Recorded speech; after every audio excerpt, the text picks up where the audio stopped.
আজকে একজন উপদেষ্টা সৈয়দা রিজওয়ানা হাসান তিনি বলেছেন শুধুমাত্র নির্বাচন করার জন্য আমরা চেয়ারে বসি নাই।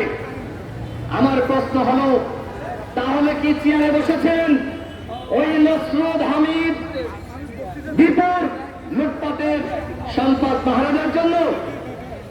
গণমাধ্যমে নিয়ে এসেছে না ইনক্লাবে নসরুল হামিদ বিপুর লুটপাটের সম্পদ পাহারা দিচ্ছে আমাদের সৈয়দা রিজওয়ানা হাসানের হাজবেন্ড।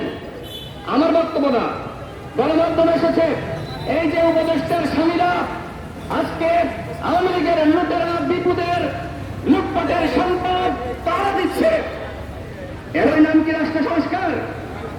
আব্দুল হামিদ তিনি দেশ ছেড়েছেন, এই নাম কি রাষ্ট্র সংস্কার?